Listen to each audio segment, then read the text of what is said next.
All right. Hello and welcome to the long promised and now delivered resume workshop.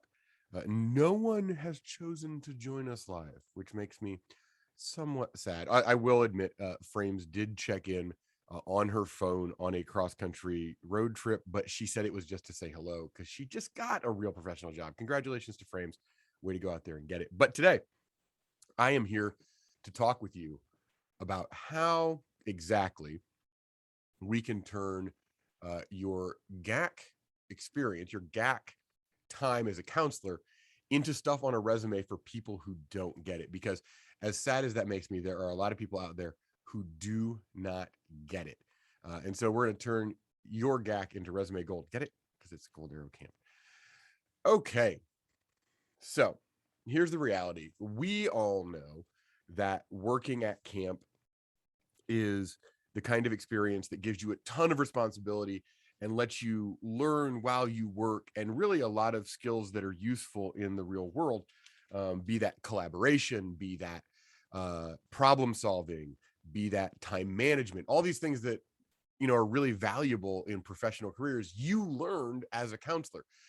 But the temptation is to simply say that, well, I was a group counselor, or I was a waterfront counselor, I was a rocks and ropes counselor, I was a horse counselor, whatever it was. But the problem is, the vast majority of people hiring in HR departments didn't work as summer camp counselors, which is their loss. But it means we need to translate that experience. And so here are some phrases that will be helpful for you as you look to do this. So you can still say you were a counselor, a summer camp counselor, a group counselor, an activity counselor. But I mean, I think it's important, either on the resume, in a cover letter, whatever you're doing, these are some good phrases, right? So you could say, I trained as a youth development professional, because you did, guys. You went through child abuse prevention and reporting training. You were a mandatory reporter in the state of California. That's something a lot of your peers don't have any experience with, right? And thankfully, you didn't need to do that, but you trained. You have that. That's good stuff. You've been through harassment prevention training. You've been through risk management training, right? You several training sessions on risk management and safety, right? And those are things that you think, well, what employer cares? Yeah, we care, because if I have people who I know have been through that training, that gives them a step up. They don't need as much guidance. They know how to be safe, and that's a huge risk for companies. They want people who can be safe. Listen, at the end of the day, you were responsible for the 24-hour care and supervision of children. That's a really big deal, and you shouldn't be afraid to lean into that. You earned certificates. Maybe you got CPR. Maybe you're a lifeguard. Maybe you trained in sailing or rocks and ropes. Companies want to see that you have been through professional training, and that's what those things are. Don't be afraid to explain that and to say to them, hey, this rocks and ropes training was 10 days of intensive on-site training. We worked in team building. We worked in cooperative problem solving. All of those things are saleable skills, right? You can sell those to an employer, and you should. But wait, there's more, right? There's some stuff in here that I think is really important, not from a professional standpoint, but from an employer standpoint, right? And I know that you all know that we hire the right people because we think we can teach you anything. A lot of places work that way. They hire people who have kind of baseline skills because they're going to teach you how to do it their way anyway, right? In the vast majority of even professional careers. Like I was in the classroom for 14 years, and every school had a different way they wanted things done. And it didn't matter that I had experience. Sure, they would listen to what I had to say, but there were certain things that were non-negotiable. And having these skills on this page are stuff that say, hey, I'm an employee who can be a professional, and you aren't going to have to maybe manage me as much as you would other people fresh out of college. So I think that top one is huge.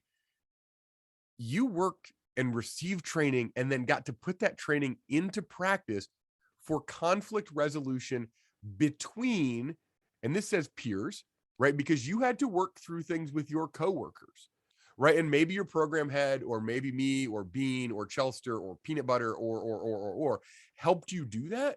But every single one of you had to do some conflict resolution this summer. Now, you might not think you did, right? You might think my co's were great. We had no conflict, but you did, right? We talked about co-counselor meetings. We talked about personal time schedules. All of those things have at their root conflict resolution, right? You all wanted time off and you had to find a way to work through that. You also receive training and experience conflict resolution for those you supervised, right? Anytime you dealt with campers who had issues with each other, whether it was he wouldn't let me slap in, or she stole my joke, or, right? Those are all conflict resolution. And you have a ton of experience dealing with conflict resolution. And we do that in a very positive way, right? And you were trained in that. Sell that. That's a really valuable job skill, you guys. Excuse me. You also have social and emotional well-being and care training. We taught you how to take care of children. Like, it might not sound like much, but when you use these catchphrases, social and emotional well-being and care, that's important. And we talked about, you've been trained in self-care, right? We had sessions on what to do with your time off, how to spend your time. How do you keep yourself energized for this job? You had training and experience in enforcing physical boundaries to keep campers safe, right? And to you, it probably seems totally natural. Yeah, I worked with kids, and listen, if they try to do something unsafe, I stopped it. Yeah. How many of your peers in school right now could do that, guys? And could do it in a positive way, and could do it in a way where they didn't just yell, hey, stop, right? Things that are so second nature to us because we worked at camp are not to a lot of the people you are competing for jobs against. Don't be afraid to think about things that come easily to you that would not have before Tweak, right? It can be scary to think about, what about when I have a kid who is homesick, right? A kid who is distraught, who is crying. I think, if not all of you, the vast majority of you dealt with that this summer. You dealt with a crying kid. Now think, you're back at a university, you're back at home. How many of your peers could do that and do it well, right? That sets you apart. You can deal with upset customers. You have that skill set now. Put that on a resume. So, okay, you can put that on a resume. You can say, as a group counselor, I received these trainings. That maybe gets you through the door, gets you an interview. Great, we're happy for you. We're delighted to write that letter of reference for you. We're here for it. But when you get in the interview, when we've done all we can do on our end to help you out, the interviewer is gonna, yeah, but what did you do? Like, you just hang out all day? What was your job?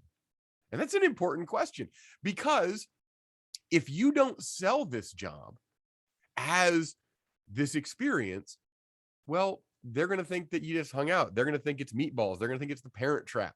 All these stereotypical things about camp that we know are not true. So, some catchphrases for you. What did you do? I lived with kids. Woo! I live with kids, 2 of them.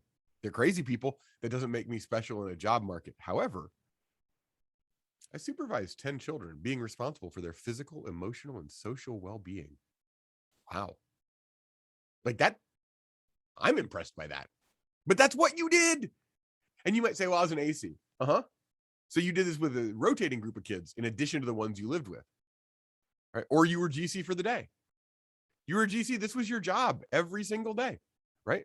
Making sure kids were physically safe, emotionally safe, and were growing socially. You were diffusing conflicts. You were doing all that kind of stuff. All right. What about, yeah, we all have done this. Every single one of you dealt with some sort of argument in the cabin between campers, because campers argue over all kinds of things. But what does that look like in an interview on a resume? Gang, you mediated disputes, mentored and facilitated conflict resolution using research-based strategies with children. Did you know you even did that? I know you did that. That's pretty awesome, really. Right? And I think we think about it as just, I dealt with this, but like using those phrases like mediating disputes and facilitating conflict resolution, those are skills that jobs want you as an employee to have, and you have them, and you have practice. Don't be afraid to be like, yeah, so excuse me. I dealt with these 2 kids who had this conflict, and this is what I did. That's a very real situation in an interview. Like you've all gone through the interview with us, and we ask about like, How do you deal with conflict? Well, now you have some real world examples, and they seem simple, but honestly, they're not. And you should really make sure the hiring manager knows, hey, this is what that took. These are skills I have. I taught fill in the blank. What were you in AC for, ACs? What did you teach? No, friends. You didn't taught, you trained, right? Because unless you're going in education, most companies like to use the word trained instead of taught, right? Teaching is for school, training is for the workforce, right? And so you trained groups of up to 10 individuals in, now fill in the blank, and encouraged children to participate in activities they were apprehensive about. Anybody who ever helped a scared kid get in the water or put a harness on or touch a horse or get on a bike or go backpacking, fill in the blank.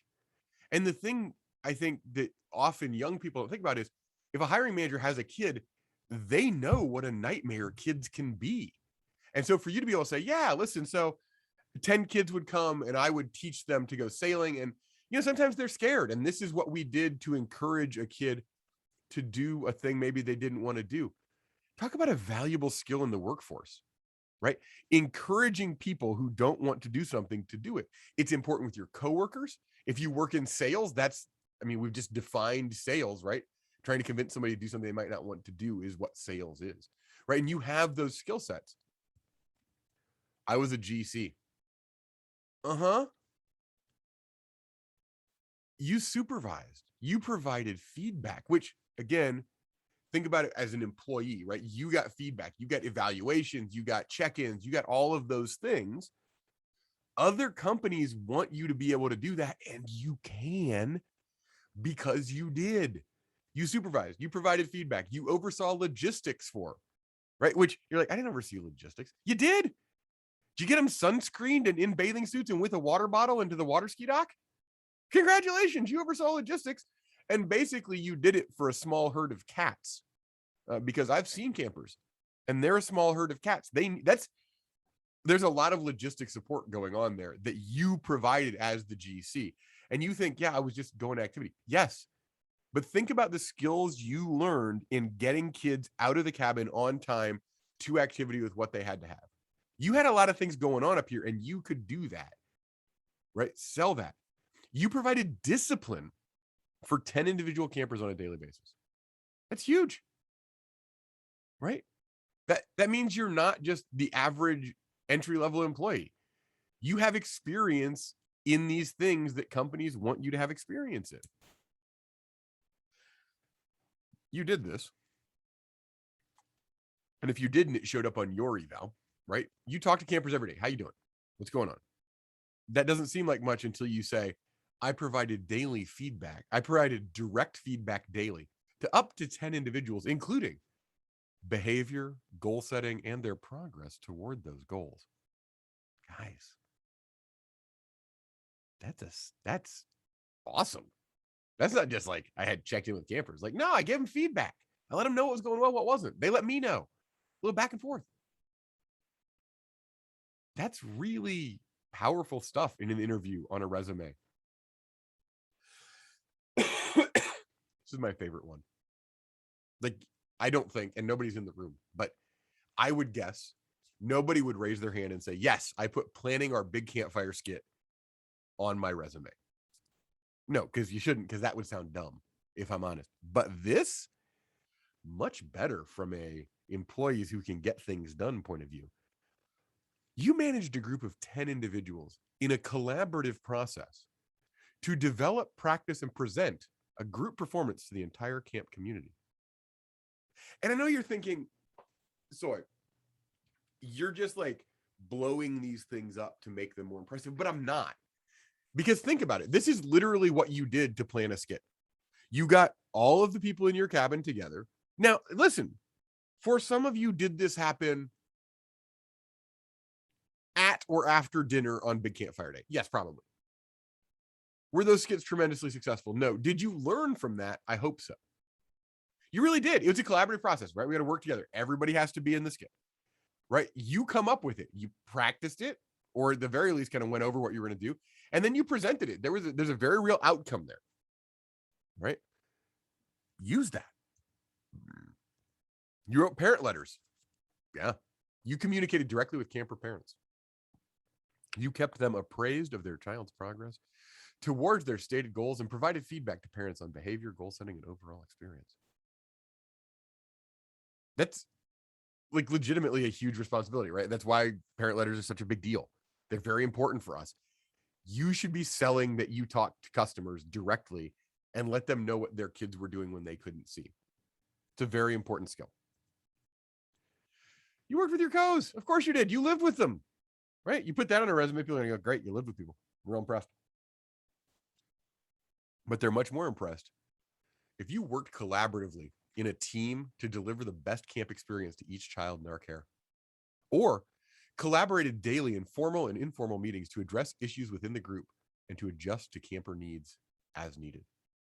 That's what you did. It's legitimately like I'm just explaining to the outside world what you did, because this is what you did. You got session evals. You got camper comments. You thought to yourself, oh, that's good. I know how I'm doing, right? Listen, yes, because this was your camp experience. But practically speaking, with your head counselor, with your program head, you analyzed that feedback, right? If you got bad comments, right? If you got those, excuse me again, right? Your HC, your program head said, okay, how can we fix this? And then you adjusted your job performance to respond to that. As an employer, that makes me so much more likely to give you a second look in a crowded job market. I know that you can take feedback and you don't blow up like a crazy person, right? You collaborated with your supervisor bi-weekly to improve performance. You did. Because none of your eval meetings were, hey, this is what you're doing great. This is what it's not so good. Here's how to change it. It was all collaborative. It was back and forth. And that's important, right? Jobs in this era are moving away from kind of that top-down management style and moving to something we've been doing for a long time, which is collaborative. We're working together to the same outcome, right? And you have experience in that. Intensive, heavy-duty experience at that. And because we require you to check in with campers, and then we require HCs and program heads to check in with you and to do these evals, you got a lot more evaluations than a lot of people will in their real jobs. When I taught, I was lucky to get one evaluation a year, right? So that, and you think, well, I got evals, I was the employee. Yes, but as an employer, I want to know that I'm employing people who can respond to feedback appropriately. And that's what you have demonstrated you can do. That's really, I think, important and useful. That's, I don't know why that was up there again. I just copied it, right? This is really good stuff, guys. Okay. I hope that this is useful. I hope that you could use this to improve your resumes. If you want, once you've got these things kind of worked into a resume or a cover letter, whatever, send it to us. We would love to see those. We see a lot of them, if I'm honest, because hiring season is upon us. And so you can send us those. Send us an email to staff@goldarrowcamp.com. And we would be more than delighted to take a look and give you some feedback on those. Can't wait to hear from you guys. As a reminder, evals, if you haven't done your end of summer eval, you do that. And then the application for 2022 is open. And for those of you who are looking to come back, we are excited to talk to you about that. Also, I grow a beard. What do you think? All right, guys, it was lovely chatting with you. Can't wait to see your applications and your evals roll across my digital desk. Adios, amigos.